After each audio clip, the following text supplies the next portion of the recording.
So we are back with another episode, and baby, when I tell you, you don't want to miss it. You do not want to miss this conversation. So whatever you're doing, if you're driving, honey, if you're cleaning the kitchen, whatever you're doing, you might just want to turn this up a little bit more. Sit down, because I have a good friend who I was introduced to last year at Woman Involved with Paige's ministry, Deliver Her, and y'all have heard Paige's testimony this season. And so I got a pageant queen, honey. I got a queen in general, okay, on this podcast, and I know it's going to bless us. But before we get started, I do want to ground us in scripture. As we know that life has just been lifing for me, this year and coming back with this season, I really just leaned on community in this. And so one of the grounding scriptures I want to read today is from Galatians 1:10 from the NIV version. And it says, "Am I now trying to win the approval of human beings or of God? Or am I trying to please people? If I were still trying to please people, I would not be a servant of God or a servant of Christ." And so my thought is not really a thought. It's more so of a heart check, okay? And it is a reminder for us to just ask ourselves, who are you doing it for, right? Who are you showing up to work for? Who are you, serving? Who are you, in your relationship? Who is you doing it for? Who are you trying to please? Right. And if you are still doing it, right, whatever that is, are you doing it for Christ? Or are you trying to please other people? Or are you trying to do it because you're trying to keep up with the Joneses? And so if there's anything I learned during this season, during this break, honey, I don't even have the capacity to try to attempt to do it for other people. So I'm going to just go on and skip through all the stuff and know that I ain't got time to please other people. I'm just trying to please Christ. Period. Point blank period. End of the day. Nyla, yeah? You agree. Nyla said, word up, mommy. We just trying to please Christ. So to assist me with this conversation today, I have a good sis, founder of Crown Sisterhood, honey, a whole ministry, because we do ministries in these out here, okay? And she also works at Transformation Church. I have Stephanie Jacques, also known as Steph J, also known as Steph, also known as the Queen Sis, honey. Welcome to the podcast. Hi, thank you so much for having me. I am super excited to have this conversation and just to go deeper and just talking about what it looks like to choose to please Christ above all else. As a recovering people pleaser, this is right up my alley. The Lord came with the clack clack on that scripture, and as he typically does, the scripture is the only thing that talks back to you, and it truly has. That scripture, as I was thinking about it and preparing for this, I just was like, man, if I'm doing it for anything other than him, I might as well not be doing it at all. And that is true across the board, like you said, for every area of life. So I'm excited to have this conversation. Thank you so much for having me. I love you. I'm proud of you. You're doing an amazing job. And I know it might not look like what you thought it was going to look like in this season, but the way that you serve your family, serve yourself, serve your child in this season as you walk out the dreams God's given you is beautiful to see. Oh, thank you. And I'll have to, I think I'm going to have to figure out when we do your promo or put in this YouTube video. I still have the video of you praying for Nyla, praying over me when we were at Woman. God, to fight off and thwart off any way. God, I pray right now over Maya's baby. Oh yeah, baba basori, yeah da da da bashi. Oh yeah na na na na na na na na na na na masi. Oh yeah da da da da da basori da da beka. Father God, I thank you for the symbol that she is even on this trip. Yeah. The first. Father God, I thank oh yeah, baba bashi. that this is new news to her. It's not new news to you. Yeah. God, I thank you for the mother's heart that she holds. God, I thank you Give her that strength. even as she was Give her strength. typing Paige's ministry, God, I thank you that, Lord, there is a cloud that is typing every good and perfect gift that is inside of her. Her ministry, God. God, I thank you for the grace with which she walks, the gentleness even of her very voice, God. And God, I thank you that we aren't confusing gentleness with timidity. We're not confusing the softness and the sweetness of her voice, Father God, with her lack of tenacity and resilience. God knows she has all she needs. She is all she needs. God, you within her have given her the power and the authority to walk into this calling. And God, I pray over her husband. So it means a lot to me. I mean, we went to Woman Evolve last year. That was I think I literally found out maybe 2-3 weeks. Like I was very, very early. It was I probably was 6 to 8 weeks pregnant. When we went, maybe a little bit further, but I had just found out I was pregnant. And so there was a whole lot of things I was going through. And then at Woman Evolve, the topics that we were even just talking about of breaking generational curses and things, it was a beautiful moment to be gathered with you all, to, as you all have said, carry on a whole nother generation with us. Child, we didn't know it, but we had Girl Evolve right there in our little. We did have Girl Evolve at our Airbnb and in that parking lot and all that kind of stuff. That was wild. We was rolling in deep, so it was beautiful. But so I want you to, I want to give you the opportunity to introduce yourself to those who may not be familiar with you, and give us just a little bit more context of your history with pageantry. I know that, have a long relationship with that, and a lot of that prompted some of the testimonies and trials that God brought you through, and even caused you to create Crown Sisterhood. So let's just go on a whole journey. Okay. So let's start. Right. Let's start from the beginning.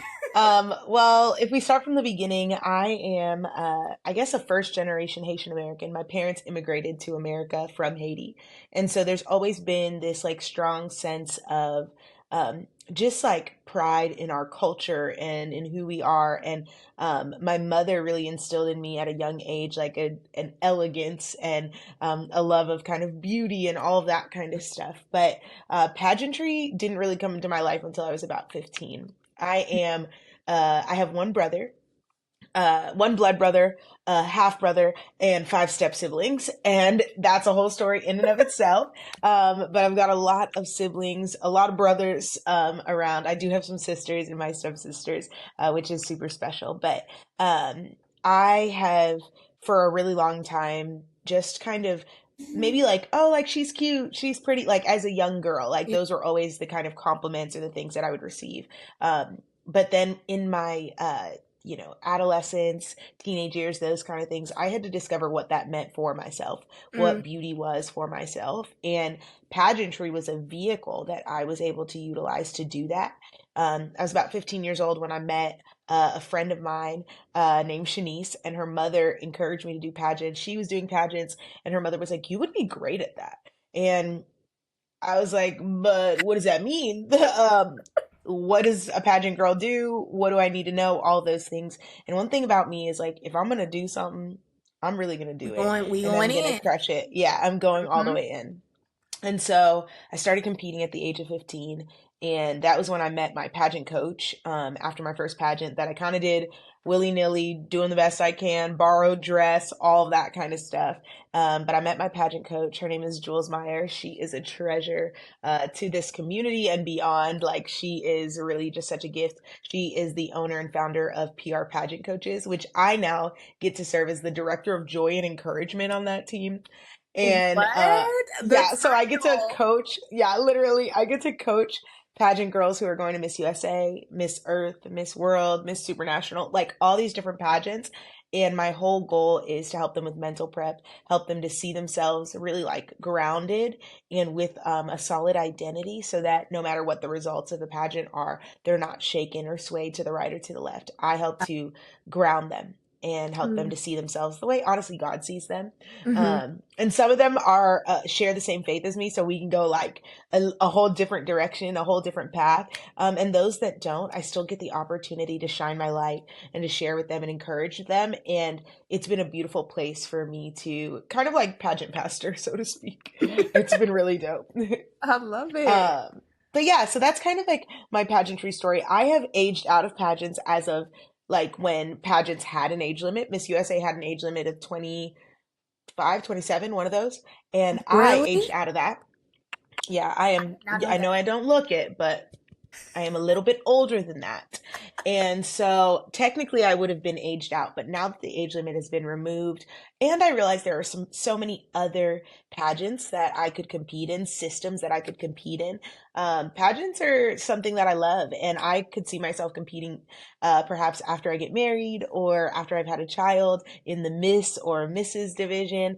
Mm-hmm. And I would just love to do it. It's something that I really enjoy, like crafting your body for a season through Mm-hmm. discipline. Like there's nothing like that. Or choosing outfits and ways to present yourself that make you look the best, or that really accentuate your features and things like that, or getting the opportunity to share special platforms and things that I'm passionate about with a panel of judges, a group of people who, regardless of what the pageant results are, they get to hear about that thing that I'm Right. passionate about, or that mission or that vision, and they may even be attached to that vision in another way. And so it's just really cool getting to compete, because there's so many facets of it that are so much more than what people might Yeah. think. It's not about the exterior beauty, but truly the queen is the girl who wears the crown no matter what is actually on her head or Mm-hmm. what she's wearing or whatever it might be. And so yeah, that's kind of like my pageant spiel and story. I love it. I love it. Yeah. So, I'm not sure where I seen this at. I think it was maybe an interview that you had did. But you had said that pageantry and everyday life aren't polar opposites. That so Hmm. much about life is about self-discovery and identity formation. And so, you have a very positive, outlook, a very like, okay, this is the why behind pageantry. One, was it always like that? And two, what has pageantry taught you about yourself, Yeah. given that statement that you had said? Yeah. So I love to say that like life is kind of just like a beauty pageant. Like you literally win some, you lose some. You're constantly presenting yourself to people in hopes that they will choose you. Mhm. And as much as we maybe want to say that that's not what we're doing, Right. that when we're putting our best foot forward, when we're giving our effort, when we're trying to do things in excellence, like the Bible tells us to do things in excellence as if unto the Lord, but our human nature is going to draw us to a place where we're going to do things in a way that will make us like liked, favored, like preferred by other people. And so I think when I compare pageants and real life, I can see how life is the stage. I can see how preparing myself for evening gown can be for the more for the moments in my life where I'm trying to present not just a more elegant version of myself, but maybe a more elevated version of myself, or even taking myself into places and spaces that I don't exist in right now, but I'm dreaming of or believing for. Mhm. Or if I'm competing in swimsuit, I can compare that to showing off what discipline and diligence can really do. Like when you get a degree, or when you are doing something that you have a goal in mind and you actually achieve that goal. Like there's so many parallels, Yeah. and they come alongside each other in such a beautiful way. And so I think when I think about pageants, like some of the things I've learned about myself through pageants, um, I've really, hindsight is 2020. I've learned that most of my life, whether it was conscious or subconscious, I was seeking the approval of other people. Yeah. Pageants revealed that to me, because as I started to see the parallels, I started to see how, oh, I kind of already move like this in everyday life or in the conversations I have. I want to say the right thing. I want to move the right way. I want to show up in a certain type of way so that people can think this, that, or the third about me. And so I think it taught me that I really am thinking about what other people think about me a lot. Yeah. Um, and sometimes that's good, and sometimes it's not. Most times, if I'm super consumed with what other people are thinking about me, that's when I fumble. That's when I trip over my feet. That's when I mess things up because I'm so fixated on showing up perfectly for them that I miss out on the opportunity to simply be present with myself, Mm, simply be who I really am. And that person actually is the one who wins the crown. That yeah. person actually is the one who people will love and people will like. And so that was one of the primary things I think I learned. I think another thing I learned through pageants is that literally nothing is impossible if you put your mind to it. I Mm, think that sometimes I would go into a pageant and I would be looking for, okay, they're going to pick me as the winner. But the reality was when I broke down my goals into things that were bite sized, into things that I was like, oh, I'm going to be consistent with my pageant training. I'm going to be diligent in my study so that when they ask me questions, I don't have to kind of look in the back in my Rolodex looking for an answer. No, I'm up on current events. I know what's going on around me. Like I'm aware of my surroundings. I know my platform. I know my mission. I know my vision. I know myself. So that when I am presenting that self, it's not a false self, but it's a true, authentic self that I get to show up as. Um, I think that, and then I also think that something that it taught me um, was that if I desired to do something great, that I would have to simply choose to believe that I was great mm, because I think I was so focused on doing something great for so long that I literally missed out on looking in the mirror and recognizing that I was doing something great simply by living and breathing and existing in that moment, in mm, that day. So many women would not have the courage to even compete in a pageant. And right. so when we start to think about the power in recognizing how far we've actually come and what we're actually living in and the reality that is our lives and the fact that despite like the struggles that we may have had, and I don't know that everyone struggles, but I personally struggled with some anxiety and some Yeah. depression in my life. And so knowing like that there were moments where my mind was telling me that I wasn't enough and that I couldn't do something and the enemy was attacking me with all these lies, but yet I stood firm and I still continue to live on, continue to breathe, continue to move, continue to choose to live. That's the victory. That's what makes me great. Yeah. Like those kind of moments, I think pageants taught me that like if I wanted to be great, I just had to remember that I was great. Mm, mm. That's a Yeah. whole word. As you Yeah. were talking, like it really resonates with me because I think in this break, having a baby, right? I was in two extremes. I was there's too much going on. I ain't got it today. I'm not doing nothing, right? And that was a good season, right? After I give birth, understandable. Like not trying to do all the Right. things. Like sit down, right? But then it got to a point to where people were asking me about the podcast, people were asking me to do all the things. I was like, I want to do it, but I can't. And Mm-hmm. and when I look back and I think about it, it was because I would had this expectation that it needed to look like this, right? Like Right. I'm like, okay, if I'm gonna start this back, I need to make sure I have all the latest equipment. I need to have all this. I need to. Mm-hmm. And I was looking at all these other people, all these other platforms, and yes, like I have high standards. Yes, I want to be great. Yes, I want to do great.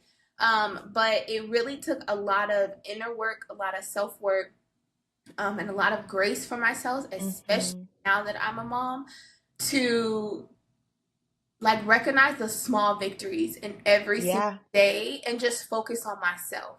Yeah. And what I found as a result, I mean, navigating through all the things, I have so much more capacity now within my new identity as a mom than I did Yeah. before, right? And when I think about all the things I do in a day, I'm like, there, what? I wish somebody would say something to me about me looking like this or me not getting. Right.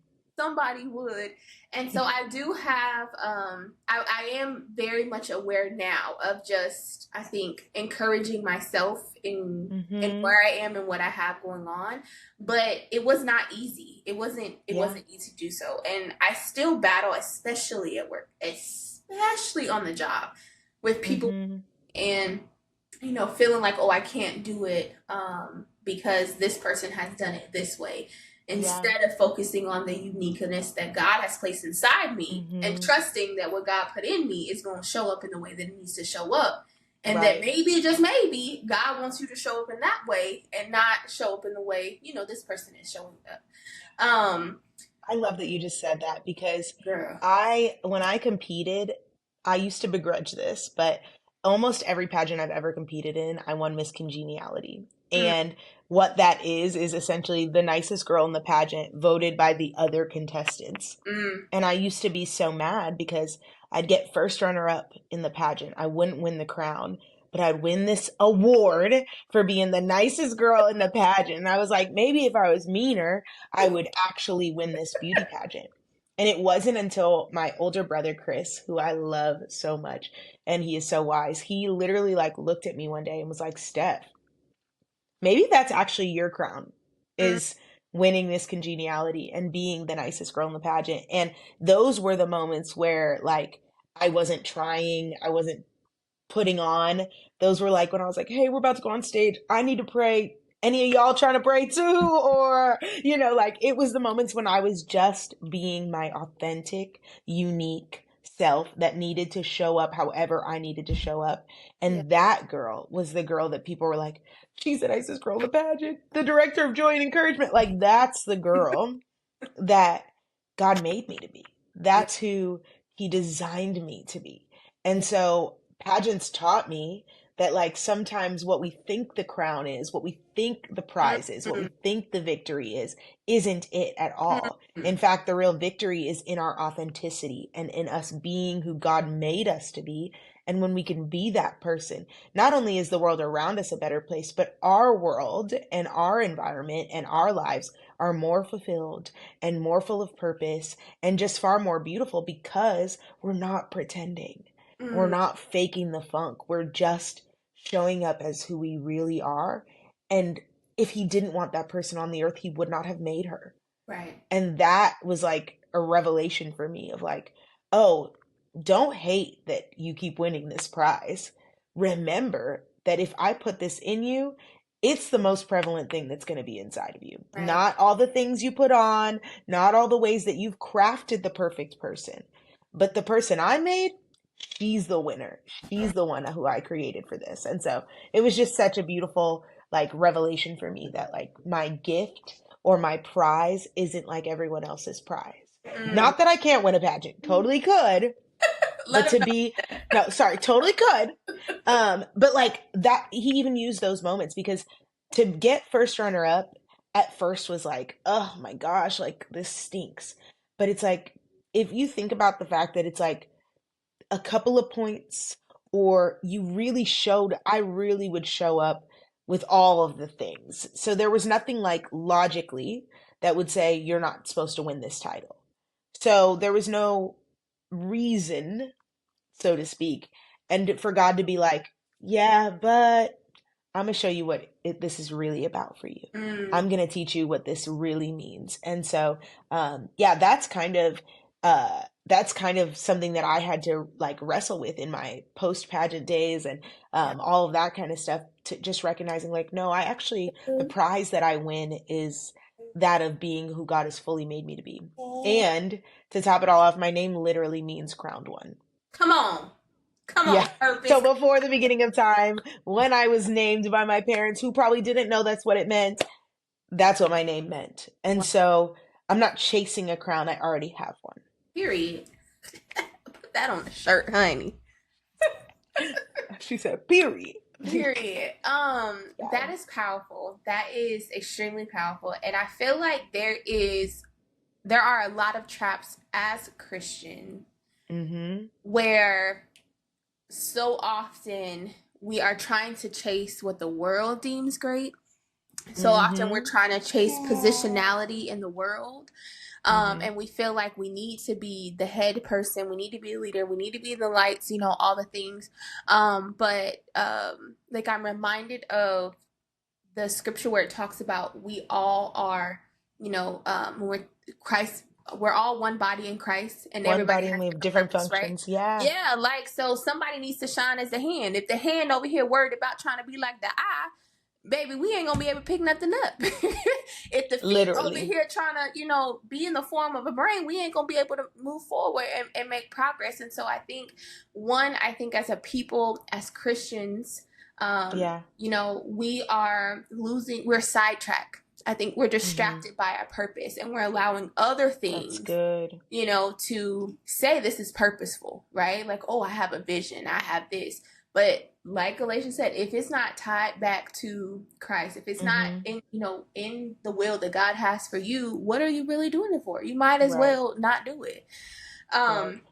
There was this video I had watched on YouTube, and I feel like it was just like a random like church like ad video, something like that, but it stopped me completely in my tracks. So it was showing different people, different like flashes of people going through their day-to-day, right? So one person might have been a coach, one person might have been a preacher, and they decided to do other things, right? Where they were complaining, I can't do this, I can't do XYZ. So the people die, and then the whole screen turns black, and it makes this imagery as if they were, before the throne. And the question was, that was pointed to them was, what happened to, and there was a number, what happened to the 53,476,000 souls I assigned to you? And they're like, what are you talking about? Wait, but I touched 20,000 people playing football, doing whatever.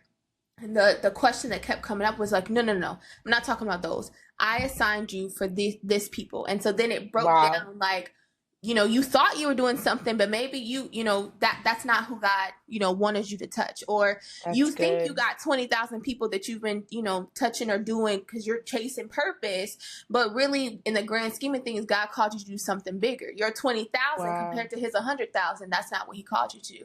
Wow. So it was it was a reminder. It was an ad. It was a, reminder of us to genuinely like tap in with God and do the thing that he's called us to do, even if it doesn't look like what you're supposed to do, even if it, and I don't know, it reminds me of what you're saying, because I think there are a lot of things that just because you do well doesn't mean that's what God's called you to do.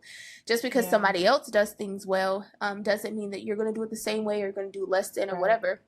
And trust that God's going to give the increase. If God called you to do whatever, trust that God's gonna, give you the tools and resources that you need to do.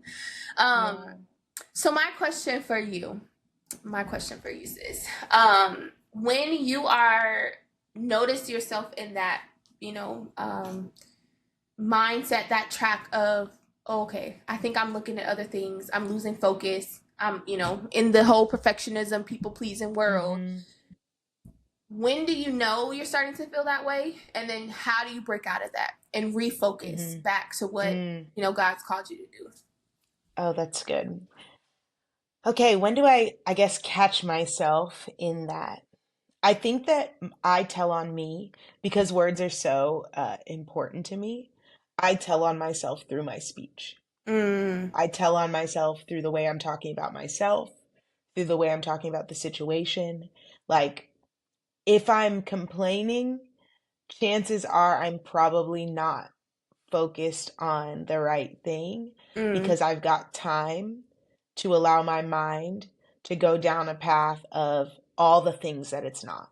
Yeah. So when I'm in purpose and when I'm doing it for God, my language is really Christ-centered language. I can't help but notice him in the air, in the trees, in the sunset. Like, I'm living what, like, I think Catholicism has a term for it. It's like the contemplative life. It's very much like Mother Teresa-esque, like very present with the Lord in every moment. And so when I find myself complaining, when other people's names are in my mouth more than his name, that's just like, that's a telltale sign for me. Like, if I can't stop talking about her or him or whatever, chances are I've got my eyes off of God. Because if I was focused on God and focused on him, I would have a hard time like looking at him, her, whoever in the other situations and not seeing them through his lens. Right. And so if I'm complaining or frustrated with them, it's probably because I'm not looking at him. And that's usually a telltale sign for me that I am people pleasing, because that means my fixation and my focus is on them. And when my focus is on them, it's usually because I'm trying to perform for them. Yeah. And they are my audience. And if they're my audience, like those are all the claps I'm going to get or not get. But when he's my audience, there is no end to his pleasure or his joy or his delight to see his daughter walking out her purpose, to see his daughter being who he made her to be. And so I think, like, for me, those are some of the telltale signs. I think, how do I get out of that? I fight for joy, and that for me is like practical. So when I think about work, how do I fight for joy? I take time in the morning when I get into my office. I turn on a worship song. I literally dance to it in my office. Nobody's in there. And I'm just like, pick a song and dance to it. And I will spend time like cultivating or stoking the fire of joy in my life. Yeah. On a not even a spiritual thing that I do to get some joy, I work out. I exercise. Yeah. I don't know what that is. I move that body, because I was talking to my father about this. My dad was telling me that he was kind of frustrated, got some stuff going on with work. He's stressed and all this. And I was like, oh, have you gone on walks? Have you been working out? And he was like, no, I'm just so stressed and this and third. I'm like, Dad, like very literally, like physiologically, like neurologically, something happens that if you go for this walk, like some of those stresses will literally melt away. And so how do I cultivate joy? Number one, as I start working out, things start to change, and then I start to like liking how it looking. You know what I'm saying? And so that makes me happy too. But just like scientifically speaking, it releases endorphins, and I'm just feeling good and happy because of that. And so when I am in a situation that might be stressful, and I know like I've got to work out later in the afternoon, I pop in some good music, I get after it in the gym, and even if my like answers to my problems don't immediately come, my mental clarity to even be able to like evaluate the situation shifts because I'm just in a completely different state. So I think like working out is a huge thing. Doing things, for me, dancing to worship music is something that gives me joy. I practice gratitude, so I will jot down 3 things I'm grateful for. Like when I first wake up, I do it when I first wake up because there's nothing really there's nothing like logical, so to speak, for me to add to the list. Simply things that are like obvious. That there's breath in my lung, that I woke up today. That I live in a house, that I woke up in a bed. Like, so I can just be like obviously grateful to get the day started, and then practicing gratitude throughout the day, living that contemplative type of life where like I'm noticing God. I'm looking for him. The Bible literally says if you seek him, you will find him if you look for him with all of your heart. And it's like, if I look for him everywhere, I'll find him everywhere. But if I don't look for him except for in some places, I might have some trouble finding him. Even though he's in those places, if I'm looking for him sparingly, I'll find him sparingly. But if I look for him with everything I've got at all times, I will find him. And so for me, like, that's how I have found like joy, is like, let me look for God around me. Let me do things that I enjoy. That is like sometimes joy isn't this complicated spiritual thing. It is like a state of being. It's not based on happiness or happenings, but it's like there are ways for me to stoke my joy and to fan the flame of my joy. And sometimes it's by choosing to do things I enjoy. And so that's like good. I will take myself to eat at a nice restaurant if that's what I feel like doing.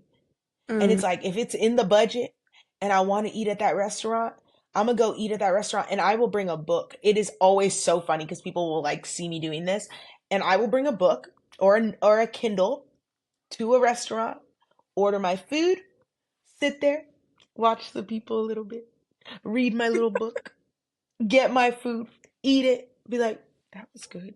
I'll be by myself and enjoying it, and leave that restaurant belly full, content. I had a nice little meal. Like, those are Yeah. things that we have the opportunity to do. Like, if there is resource for it or whatever, like, and it's not always about resource, because Yeah. sometimes you can treat yourself in this way without having to spend a lot of money. You Mm, can give yourself what my mom likes to say, like the royal treatment at home. You can set it up nice for yourself. You can yeah. do the things that you enjoy, without having to break the bank, without having to use money as a way to find that joy. Mm, That's not the message. That's not the encouragement I'm giving. The encouragement I'm giving is to choose to do the things that bring you joy, to fan the flame of that which God has already placed inside of you. Joy is a fruit of the Spirit. So getting in your word, being around the Lord, being with the Holy Spirit, going on these dates like I described with Him. Those are all moments and opportunities for the thing that's already in you, the fruit of the Spirit, to be watered and to reap a harvest. mm-hmm. That is, oh, you said so many things. So beautiful. I needed some of those reminders.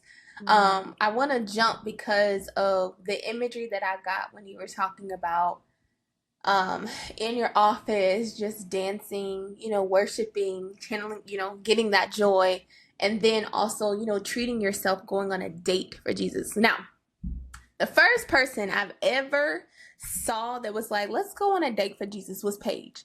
And I was like, girl, what is you talking about? Like, you finna get a cutout of the cross or something? You finna put it on the like, what does that look like? That is actually hilarious and Like, would I was, happen. yeah, I was like, what is happening? And so Yeah. you said it again. And by looking at y'all's lives and observing y'all's lives, I'm like, no, y'all really be out here going on full dates in prayer Yeah. time. Be like, Lord, listen, I need you to meet me at this restaurant at this time. We're gonna be sitting at this Yeah. table. Pull up. I can't wait to talk. Yeah. I had seen on your social media the recap of your Sweet Dream Sis event. Yes. And I was thinking, because I was like, oh, I want to go. I want to go to an event like that. I've never been before. But as I was thinking about this podcast, I feel like there's a lot of people who have not experienced like just a genuine like communion and fellowship with Yeah. the Lord. And you have done it. I've witnessed it even when we were at Woman Evolve. Have done, like, it is legit an everyday part of your life. Like, this ain't something you faking over here. When you say you really find joy, you are really cultivating joy with the Lord. And so looking at that video though, like, there were moments of like y'all taking your shoes off, just dancing in the grass, honey, just living your best life.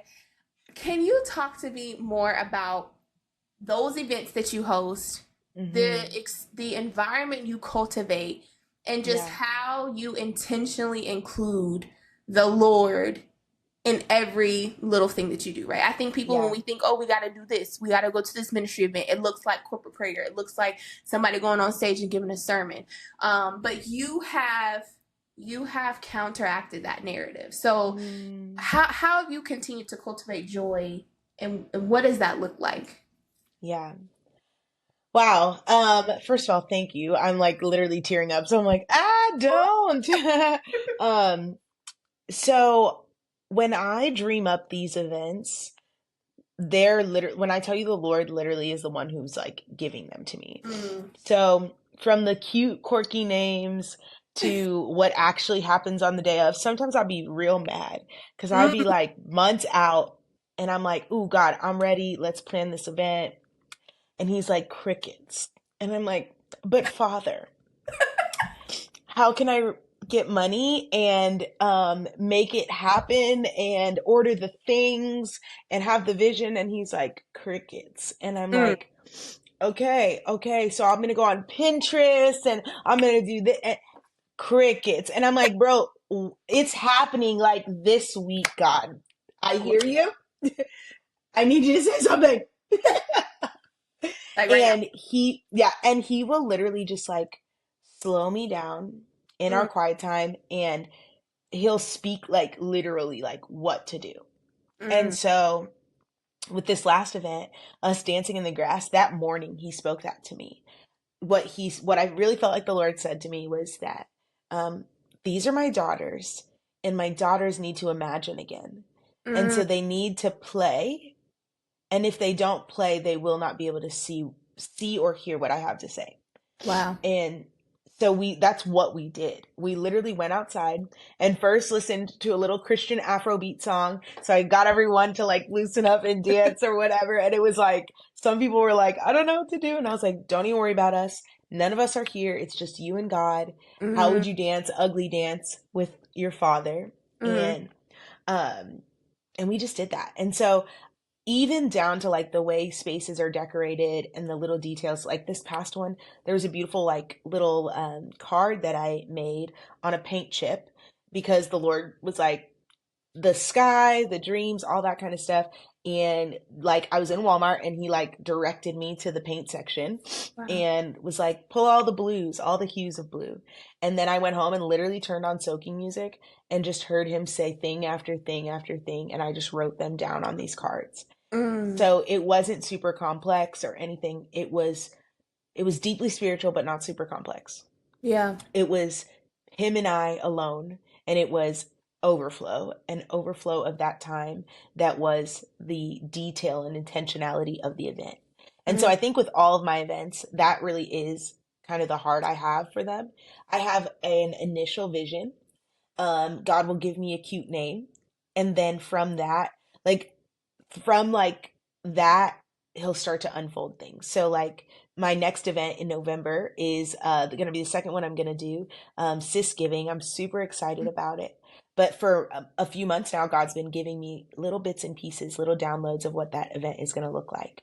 And so it's like, okay, that's what the event's going to look like, but what's the purpose of the event? And so at like this next one, like I feel like the Lord has really shown me that it is for that one-on-one connection and community. A lot of these events have been, since they've been the first ones, they've been really like, we're in this together, and I'm usually doing a lot of the speaking and all that kind of stuff. But like sis giving is a space yeah. that sisters can give to one another. And so, how do I create that? How do I cultivate that? He's going to give me all of the details from the decor to the gifts to that, like, I think last year we did like these little simmer pots and it was like, let it simmer, sis, or something like that. Mm, Um, and just leaning into like all of these little details. The thing that I've wanted more than anything with Crown Sisterhood is a community that isn't about competition, yeah. but is about like women being their authentic self in a space that they feel safe to do that. Mm, And for that to foster genuine relationship, long lasting relationship, mm-hmm. and then to propel them into their purpose. So Yeah. if I can fix my crown and I can trust that when it's not up high, you'll fix it for me too, both of us can run hard and fast in the direction of our destiny. And so that's really what Crown Sisterhood's all about. And I think like for me, these events they're fire starting events. They're not the whole goal. The Yeah. goal is community. The Yeah. goal is relationship. But if I can create spaces where women can meet one another, a gathering place, so to speak, Yeah. and then ascending, that's really like how he gives me the vision for this. That's beautiful. And they do. They look so, so, so, Thank so, you. so fun. Um, I wonder how many people in the body of Christ aren't in community because Yeah. of what the stereotypes are or because of what they think, right? Like being in community looks like. I think religion has did a disservice to us in that, and that it did the opposite of bringing people together with our Mm-hmm. man-made rules, things like that, things God ain't even say, honey, we making up these unspoken rules. And so I feel like anytime people think there is a group of believers coming together, it looks corporate-y, it feels sterile, it feels Mm-hmm. very, I need to make sure I look this way and I act this way, Mm-hmm. and I can't, be too loud. I gotta be, this is a public space, right? And Mm-hmm. so I wonder how many believers they think they're in community, but they're really not. Yeah. Yeah. I think that is a problem we deal with. Yeah.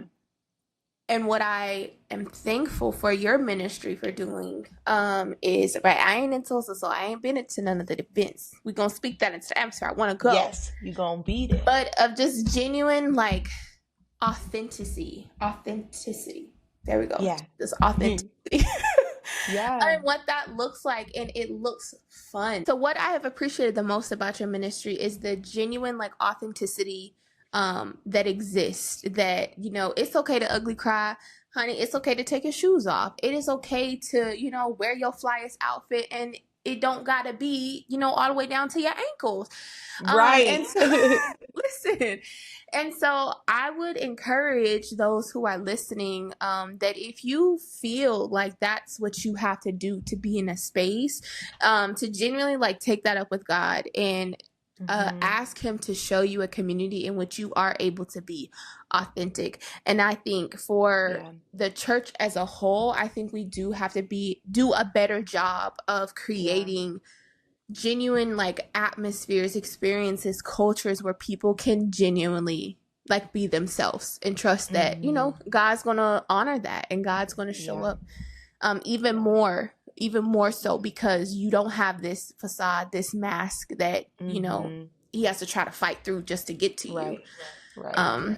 And I think, like, even with Crown Sisterhood, like, something that I have just allowed the Lord to speak as, like, the value of this space is, like, it is a place where there are no masks and there is no pretending. And so even as the leader, like, choosing to go humbly and go first, like, more often than not, I'm telling the ugly parts of my testimony in these spaces. And I don't often, like, or I haven't in the past been, like, often felt confident or comfortable to share my testimony because I saw it as, like, a thing I was trying to get myself out of, so to speak, when the reality is every time I share my testimony, it gives evidence to God's power and his hand in my life. And so in this space, and even it's extended beyond that space, but this space was a space God uniquely crafted and cultivated for me to serve as the front runner, to set the tone of transparency and authenticity and I think, like, vulnerability. I think that there is, like, a difference, right, between being transparent and being vulnerable. I think that there are, for me, Crown Sisterhood is both. For someone who's new in the space, I pray that it's a space of transparency, a space where they could be themselves, and then that they will build relationships with the people in the room so that they can move, like, almost like if the front porch is transparency, you know, like in a house. I've seen a lot of these. There is sometimes where there's the real door, and then there's that little glass door that you could maybe leave open. Like, I pray that Crown Sisterhood events are the little glass door for people, and then the relationships they build, those become the invitation into the home, into the living room, into the kitchen, into the fridge, like, just deeper into who they really are, and being able to be that person without concern of being judged or looked at differently or whatever. Especially when I think when I go and I share, like, from my story, a lot of people don't really know because all they've seen is my Instagram post or, you know, the Sunshine Stephanie kind of vibes or whatever. And so when I start to share the parts of my story that aren't as polished and aren't as pretty, it doesn't make me grieved anymore. It instead encourages me because I see that in the eyes of my sisters, like, they've just been waiting for someone to say something so they could say something too. And that's, like, what Crown Sisterhood is all about. All it is a space for me to go first and to create a space for people to encounter a God that calls them daughter, that says they're beloved, that dotes upon them, like royal children, royal daughters of God in community with one another, not competition. That's what this is all about. That's beautiful. When we were at Woman Evolve last year, I remember there was a moment when I think it was when Sarah was giving her her like sermon. I think it was opening night. In the boardroom. And there was a moment where she told us a little bit about, right? Like we see the 40,000 women, but she told us the story of how she was like, I don't even think they're going to show up. Like, yes, I know people signed up, but I legit don't think they're going to be here. She told us a little bit about how the journey of her having to now navigate financial, things that come with, just expanding this event, expanding the ministry, and her, just trusting God that he's going to provide. But we saw a little bit in that moment of, I think that was her, right? Being both transparent and vulnerable to be like, listen, y'all see Sarah Jakes Roberts, but it took some stuff for us to get here. Yeah. And a recurring theme through that, I think the group of women that Paige had brought together, there were a lot of unfinished, there were a lot of projects, ministries, books, things like that just we were an idea, but we were afraid to step out and walk on it, right? We were afraid to admit that, okay, no, God is calling me to do this. And I'm talking about myself here too, because Paige kept saying, Miyah, I can't wait for your ministry. I said, what ministry is you talking about, girl? What are you talking about? And she was talking about, she was Thoughts and Testimonies. Here we are. So here we are. But can you walk me through that moment of when you were like, okay, Crown Sisterhood, here we are. We're doing the thing. Yeah. God's called me to it. Were there any feelings of the insecurities, feelings of the I can't do this? And what did that feel like when that moment finally clicked for you to be like, we're here, we're showing up? Yeah. I mean, if I'm honest, they happen every single time I'm gonna do an event. I mean, hours before, days before, I'm like, Lord, what if no one comes? Sometimes no one's bought a ticket. And like, I just started selling tickets before they were always free. And I was like, nobody wants to come to my events because they're not free. Like, it was just, all the things. So many insecurities. But those come, and I've got like some people in my life that I can be that real honest with. And I think when we were at Woman Evolve, I felt the Lord be like, and go. Like, go now. Go, like, go boldly, go now. And I came back and began to dream and jot things down. And there were a couple other moments, like we had Transformation had V3 conference, and there were some different things that transpired leading up to me being like, okay, God's given me this like sis giving. He actually whispered it to me in a quiet time, the name, and I didn't know what that meant. And then I just started to like remember what he had spoken to me. There was a lot of God drawing me back to old notebooks, drawing me back to old voice memos. Like there was a lot of him being like, I have literally been giving you a game plan along this way. And so you have everything that you need to do this. You've seen enough ministry. You've done enough ministry, but what I'm calling you to, you've never seen before. And so you will have to depend on me. And so like the dependence on God, unparalleled. And he literally challenged me to bet on myself, to believe that other people believed in me too, and in what was inside of me. And so I had to write letters to my family and friends, encouraging them to give to this ministry. I had to let people know. I had to share the heart of what Crown Sisterhood was, or what I was believing for it to be, and like what it kind of is but isn't, and like all the things. And then I was like, and it was as simple as like some practical steps of like, make a graphic, post it on social media, decide, like have a few people who can collaborate with you and tell you like, don't do it this way, maybe it looks better, like do that, and then go and do. And it's okay to evolve along the way. It's okay to become along the way. It's okay to start and to feel like, am I doing this correctly? And to pivot and to change and to adjust. Are you crying? She's laughing. Yeah, amen. We bless God. And yawning. It's okay to do all of those things, but having a safe place to land, having a safe group of people that I can share those with, having some people who can bring me back down to reality. Recently I was talking to a mentor, and she was like, you have a team for this stuff, right? And I was like, no, ma'am, me and Jesus. And she was like, oh, you don't have a team? And it's like, and it's doing like what it's doing. And I was like, wait, what? And she was like, yeah, you don't have anyone else working with you on this? I said, like, no, I've got some sweet friends who have tapped in and who are always checking on me and who ride for me and who will pick stuff up at Target and will come and set up with, like, Right. I've got some friends, but I don't have a team. And she was like, oh, no, no, no, no, no, no, no. You need a team. I said, okay. And so, like, that's like like last year, this time, it was like, you need to start. Now, this year, this time, it's like, you need a team. There has to be people who you're doing this with to keep it going forward and honestly in the direction of what God sees it as. And stop thinking small about it. And so even though I'm experiencing the insecurities, God sees it so much bigger, which is why I can feel and sense like I'm inundated in vision or inundated in ideas or concepts or whatever. It's like there's no shortage of him downloading stuff. I'm the one who has to try to keep up with him. Yeah. Because he's not slowing this down. Yeah. He said go, and he didn't mean like go from this point to this point and stop.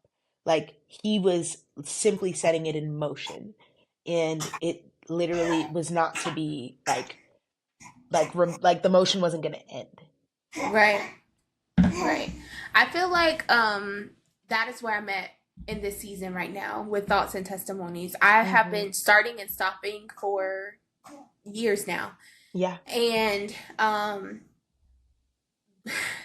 I don't know why God is like, this is what we need to do.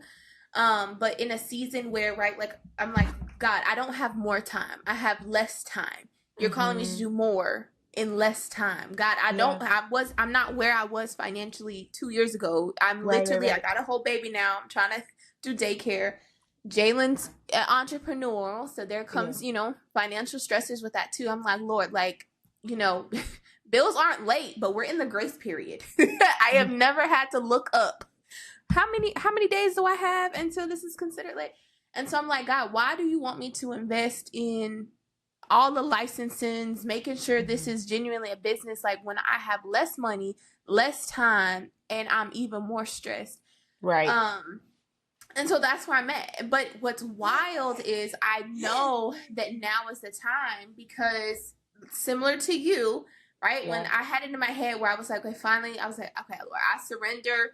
If this is what you're calling me to do, I need you to make it happen, right? So I did the post about, hey, I'm looking for podcast guests. That was me in my me just like, all right, Lord, I'm in obedience. I'm gonna post this because and the people pleasing and the trying to keep up with the Joneses, perfectionism. I'm like, I don't want it to seem like I ain't got my stuff together. I don't want it to come across like I'm the help or I need help or I'm, desperate. Those are things my flesh had to battle with. But really, God's like, no, I need you to commit to this. And this is a style in which I'm calling you to. One, because he needed to bring me back into community with people, reconnecting with people, which has carried me these last few months. And like, I couldn't even tell you, like, I am so tired. I'm so exhausted, but I look forward to, when I look at my calendar, I'm like, ooh, I'm recording a podcast episode this weekend. Like, it has given me a reason not to be on the couch sulking. It has given me a reason to actually get up, to think, to be in the word, to talk to him, to pray to him, and get it in how I needed to get it in, right? Like, it didn't look like, it wasn't going to look like how it looked before I was pregnant, but in doing this, in the routine, in the discipline, in the consistency, God's revealing to me new ways in which I ought to commune with him throughout the day. But even in that, so after I did the post, I was like, all right, Lord, I surrender. Here we are. Ain't nobody gonna respond to this, but here we are. A lot of people responded to this. Yes. And I had a moment where I just could not sleep. And I was like, why can't I go to sleep? What is going on? And when I tell you, I just, t-shirts, boom. Right. And then God gave me like the words, everything for that in one night. I stayed up till like 3-4 o'clock, still went to work at 7 o'clock in the morning. But I was like, here we go. And the ease at which things are coming now is how I know I'm like, okay, I'm on the right track. and I need not stop. But it doesn't mean it's easy. It Yeah. doesn't mean, you Yeah. know, that I have it all figured out. I would even venture to say I'm in a posture now where I'm even more vulnerable, where I'm even more dependent on God, because I'm like, I don't got time to play around. Yeah. I don't have time to, you know, waste. I don't have money to waste. So if we're gonna do it, I need to do it with you, and I need you to show up. Yeah. Wow. And so it's encouraging hearing that from you, that you also feel the same way. Yeah. Because I think we are both people who are very creative, are very serious about the brand that we have, about, you know, doing things. If I'm gonna do it, I want all the things to look cute. I want it to be put together, you know. And so I think people see that. They see the flyers, they see the posts, they see the event, and they're like, oh my goodness, this is great. But they don't see the behind the scenes of me really going to war with God. Like, listen, fella, like you said, we got a week until this is done. Right. Like, what's happening? What's happening, friend? So what we're doing? Yeah, I love that you said surrender, because I think, like, I do sometimes, I'll get in my own way when it comes to this dream and this purpose. Like, I will stand in the way because I will want to do it the way I've seen it done. And I want to run it the way I've seen things run, and all of that kind of stuff. And God has really asked me time and time again with this, like, are you doing this for them? Are you doing this for me? And if I do it for him, they're always going to be blessed. They're always going to enjoy it. They're always going to get more than they came for. But whenever I'm like, I want it to be perfect for the girls and this, that, and the third. Like, no, the questions I ask now are, God, what do you want them to feel? How do you want it to smell? How do you want it to look? Like, I ask him, how does he want it to be presented? Rather than thinking about, how can I please these people who come to my event? And how can I make them like me? But it's like, no, God, how do you want this to go? And every single time he has shown me time and time again, like, that when it's about him, it always prospers. It's always holy. It's always beautiful. It's always fruitful. And so, with Crowned, I literally have to visualize myself going like this every single time. Like, not just in my own personal life, but like, here's the ministry you've given me, and I'm gonna lay it down. Here's the book that's in my heart, and I'm gonna lay it down. Here's the dreams that I have, and I'm gonna lay them down. Like, I just perpetually have to remove my crown and lay it down at his feet, because if I don't do that, like, I can easily get haughty and big-headed and believe that I'm the one creating something big, when the reality is I don't ever want to be big apart from God. I want him to be big, and for me to be willing to serve him at all times. And so, like, if he is big, that means he's got big work for me to do. But if he's made small by me and my preferences and how I want to run something, then all I'm doing is fee, fi, fo, fum all over the place. And he's just, little lowercase g.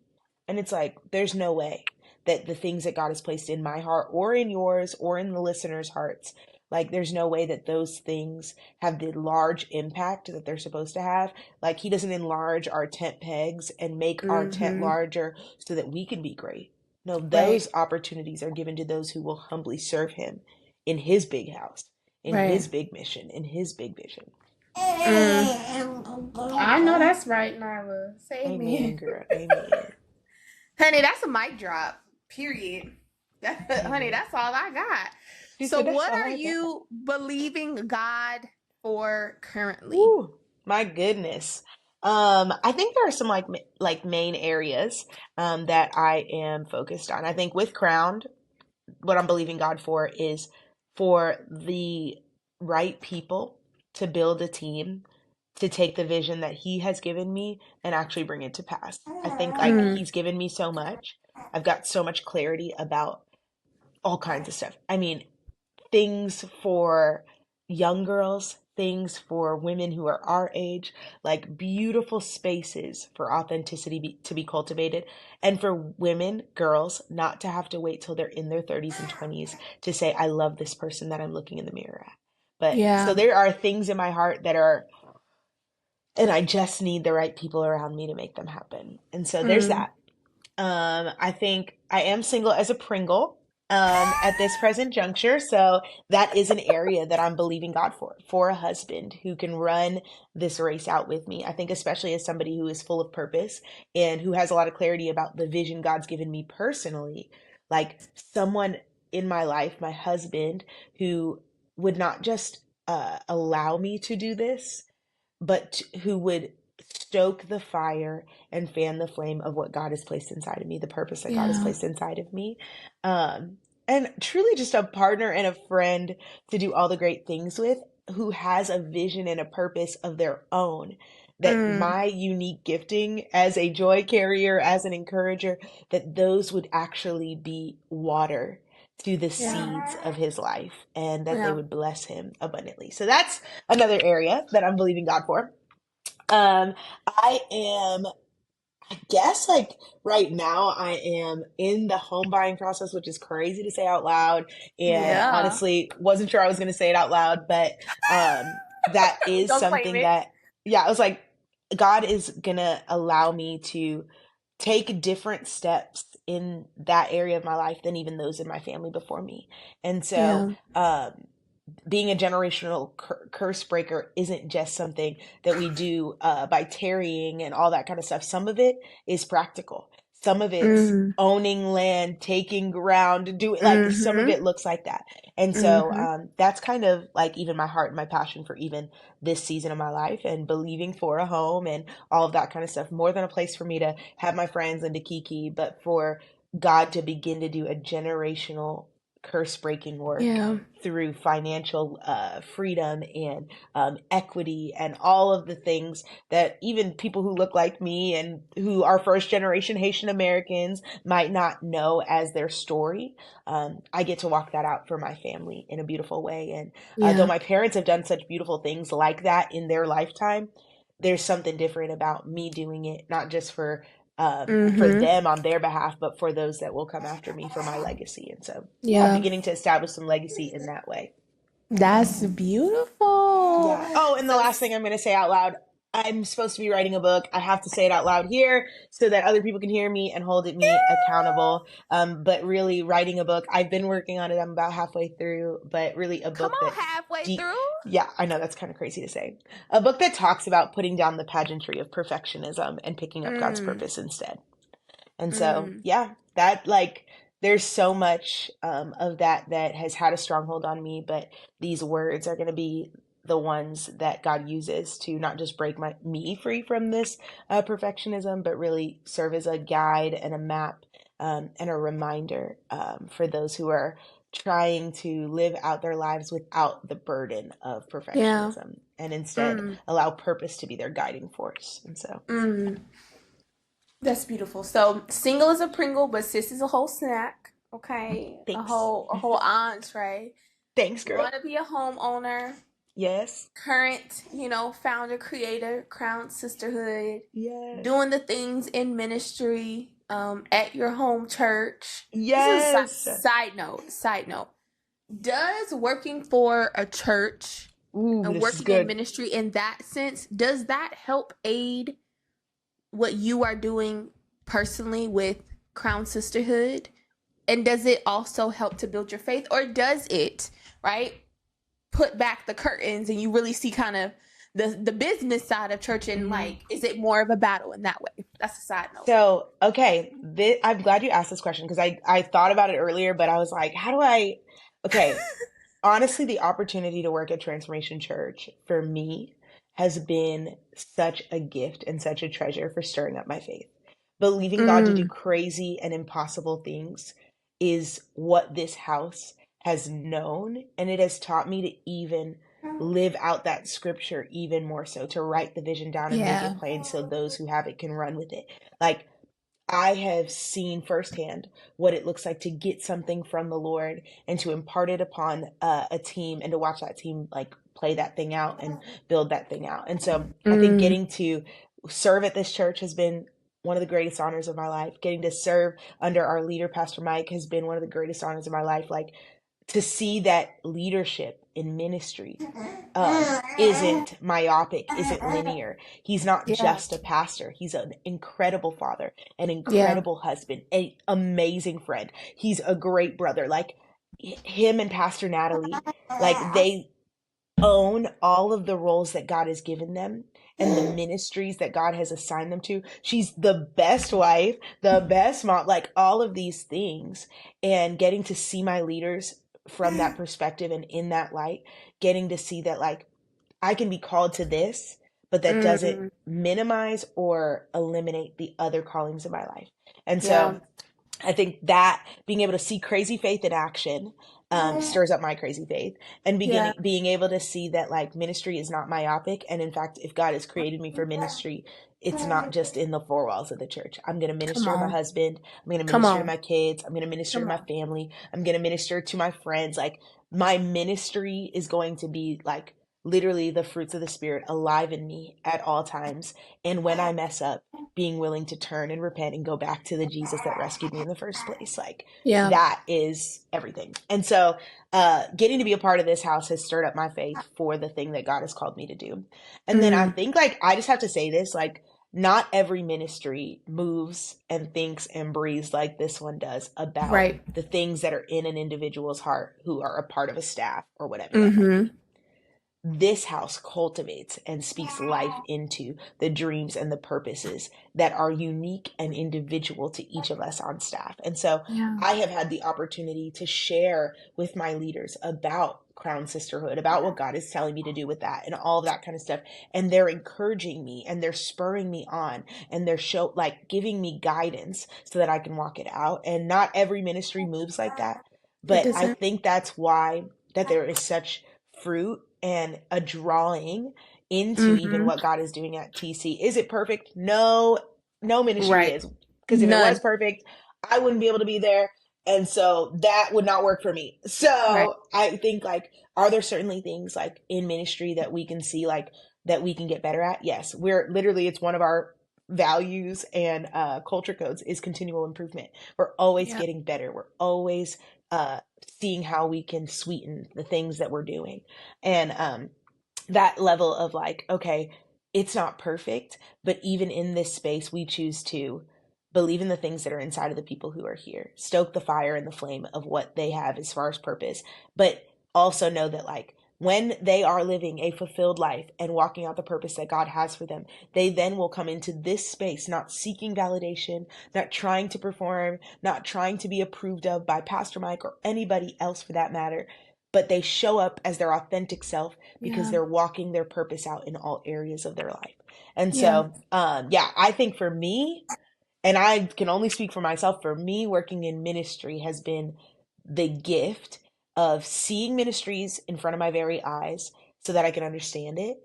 And also having the opportunity to work in a space where I can be my full self and walk out my purpose and actually be encouraged to do that more and more every day. That's beautiful. That is absolutely beautiful.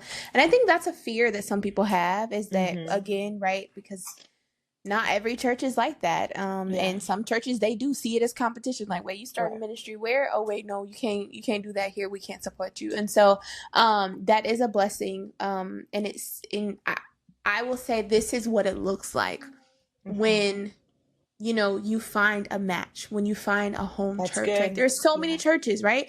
And TC might not be the church for you, and that's fine. But if you cannot show up and bring your full self, if you can't show up and also figure out, right, like, how do my gifts show up? How can I put my gifts on display at this church? And how can this church, this body, this community, right? Not just the entity of the structure. How can this body also pour into me, right? It's a both and. And I feel like too many times, so many people are trying to hide the home life or trying to keep it separate. Right. And that's not what God has called us to do. To me, I feel like that would be a dream. That would be a dream to be, working full time for the Lord, in ministry in a professional sense, right? But also to be able to live out my dream and, live out God's will for my life in allowing my gifts to be on display in all the personal side of my life too. Like, that's a beautiful marriage. That is a beautiful, opportunity that a lot of people do not get. One, because people are afraid people are genuinely afraid for that. But also too, right, some of the corporate churches and structures, I feel like, get caught up too much in the business side of things and don't, genuinely try to get to know their membership body and try to, bring them in. Something that I would commend TC on, and again, knowing Paige for as long as I've known Paige, she had brought it up in her podcast episode of she was like, I feel like TC is the only church where, I could show up with my whole story. She's like, you know how many times I posted on my story me smoking and me doing whatever, and they not, begging me to take it down. They're embracing that. I feel like that is something that TC has done so well that so many other churches ought to start to contemplate and really start to think, right? Like, if you are ashamed of the stories of your members and you're not helping your members realize that any trial, anything that they've been through, we don't need to be embarrassed of. That is the very testimony that God is bringing them through, and to actually walk on display the story of deliverance, right? I don't need to just hear on Sunday that you like, I used to cuss a lot. Like, no. Let's get real. Let's get deep, okay? People out here are really doing all the things, right? And people on the stage are out here doing all the things. And instead of hiding it, how do we get people to be vulnerable enough, be courageous enough to share their testimony and not feel embarrassed? Embarrassment belongs to Satan, okay? There's nothing embarrassed about anything God has brought us to, anything God has delivered us from, because he is going to use it for his glory. So I commend TC on that. I commend you and Paige just in, the time that I'm spending with you all, the time that we've been in sisterhood and community together. That is something that I am so, so thankful that you all walk so effortlessly in, or make it look effortlessly in. And that, there's ugly sides to life, but you all have embraced that. You've given it to God, and the way in which God has formed your testimonies and given you all platforms professionally, personally, in all the aspects of your life. And you all take every opportunity to give God the glory and tell your testimony. And so that is inspiring to me. And that's, something that I hope that I can, just in my small locus of control, honey, encourage other people to do as well. But I really hope that other bodies, churches, members, really see that aspect of things. I think another thing that's so special or important is, like, as Stephanie, I have to make a personal decision to walk in integrity. And that for me means that when I am working for Transformation Church, that is what I am doing, because my word and my yes is my yes. And when I'm not doing my job at that church, I am then spending the time doing the things that God has called me to do for my ministry. But when I am not walking in integrity, and maybe I'm using church resources or those kind of things muddy up the waters and make it. So sometimes people can be like, oh, the church doesn't support me. But you have to ask yourself the question of, like, but were you sending crowned emails during work hours?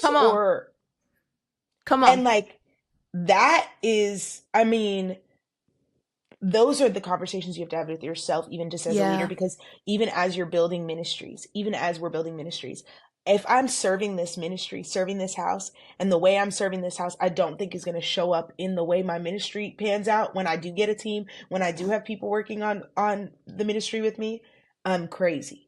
If I think that the seeds I sow in this season are not going to show back up in my life. And so when I work the job I'm working now, I do that with integrity. And that's why there's an opportunity for the leaders and the church to be behind the things that God has called me to do, because I'm not doing them like in a shady kind of a way, but instead I'm operating in transparency, in authenticity, and I'm walking in integrity. Yeah, that's good. And with that, honey, we're going to drop the mic then, because there is nothing else to be said. She said nothing else. Nothing else. So I want to give you this space this time. I know you had talked about Sis Giving coming up in November. So I Mhm. want to give you this opportunity. If there's anything else that you would like to say to those listening, any Yeah. other upcoming things that are on the horizon for you, I'll give the floor over to you, sis. Okay.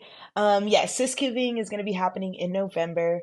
The date is not fully solidified yet, but that'll be happening. Sismas will happen again this year. And Sismas was it was cool because it was a local event, but it had a national or international reach. We purchased gifts for some local ladies at a foster girls home, and we had an Amazon wish list. So women from all over the country were buying stuff. People from all over the country were buying gifts for these girls, and we wrapped them here in Tulsa and blessed the girls here in Tulsa.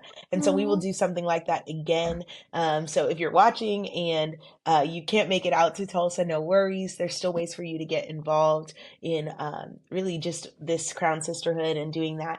And then something that is like unreleased information, unreleased tea, something that I'm going to be working on in January is going to be kind of like a cohort, a community of women about really walking out our confidence. That is something God has really shown me is like, God has given me a great level of confidence, not in myself, but in Him. And I coach beauty queens all over the world to do it in pageants. But this is going to be a one-on-one and group coaching setting for really like kind of like a 90 days to getting your confidence back kind of a setup.